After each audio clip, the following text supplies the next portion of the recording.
In other words, it broke the boundaries of possibility within God mind. And if you're going to remain within God mind, it must be within the constructs of the law of one. In other words, the law of creation. And to go outside of that means you're in separation.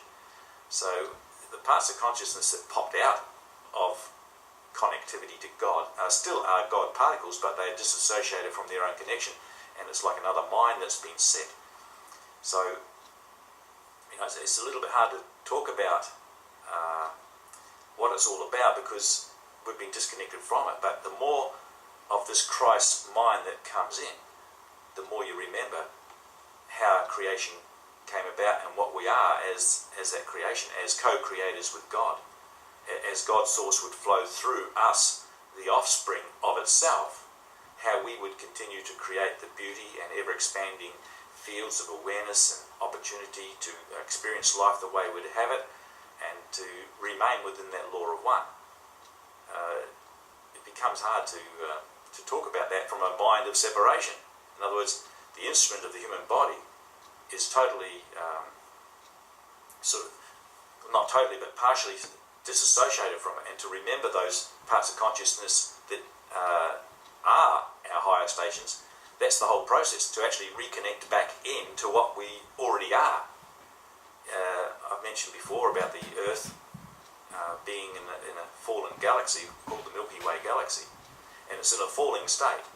In other words, it has been infiltrated by consciousness which has been disassociated from its own connection to God's source, and this consciousness has invaded our own anatomy and implanted ideas in our mind and virtually programmed genetically the structure of our body. So we've joined into a thought system which is in a state of falling away, or has fallen away from its connection to God's source, and that this consciousness still exists and perpetuates itself, but it's linked into another living system, which this Milky Way galaxy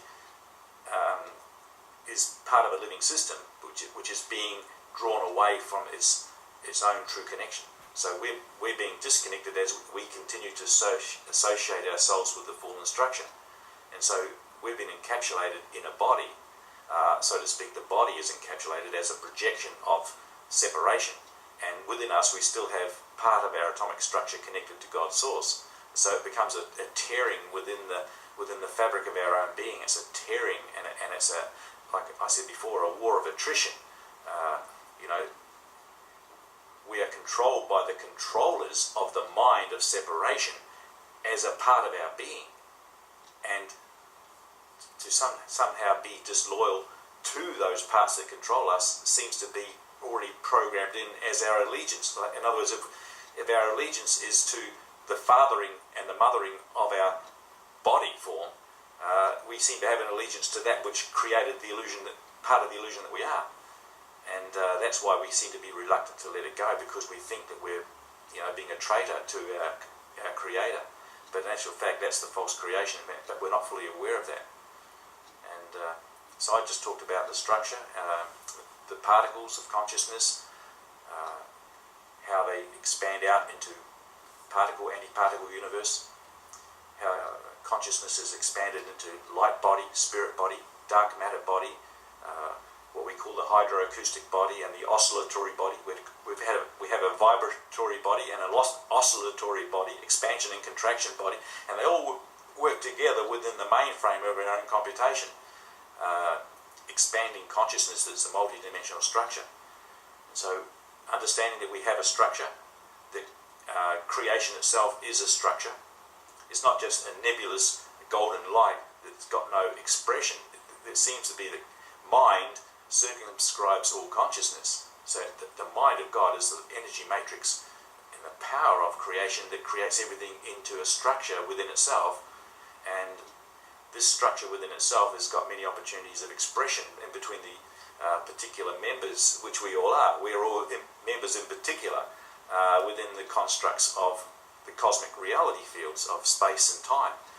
Time being the time sequences that are used through which we would experience a certain progression of consciousness evolution and return back to God's source, an organic return to God's source. So we came from a beautiful light energy down into densities, right down into experiential realities, and we laid down foundation stones of our own evolution of consciousness, and we rise back up to that place of mind again, and where we're just pure mind, but we have many opportunities of experience and relationships in the fabric of space and time.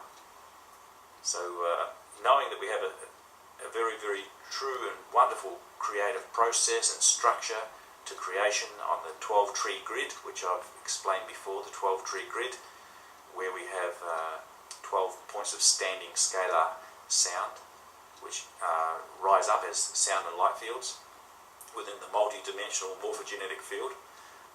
Then we have spiraling energy and connections. We have a 12-tree grid with its own light and sound field. We have another one for the antiparticle universe.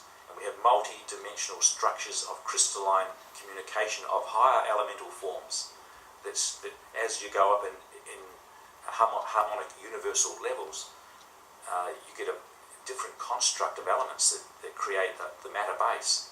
And so the more light reassociation you have within the fabric of your own identity, the greater communication you've got, and the faster the base pulse rhythm of communication in the hologram.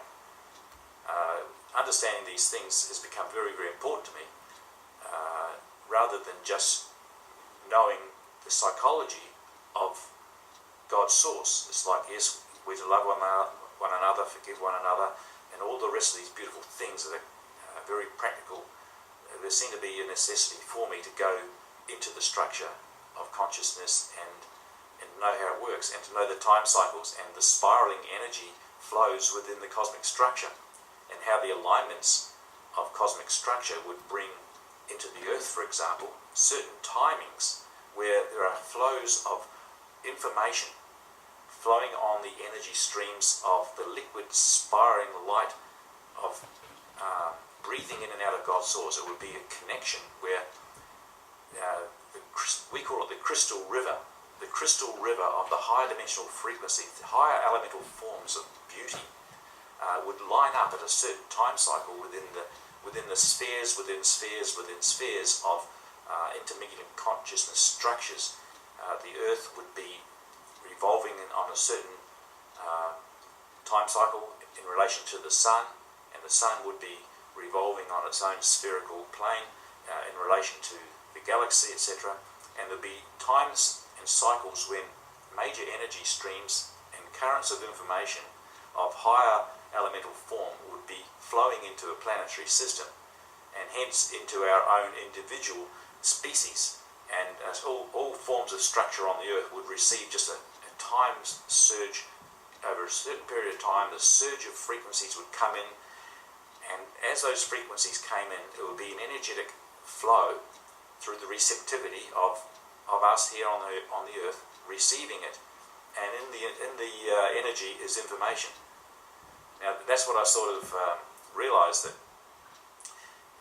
energy is constantly flowing, toing and froing in the unbalanced state of the mind.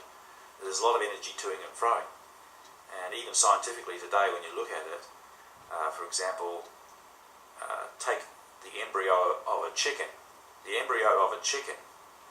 and the embryo of a duck.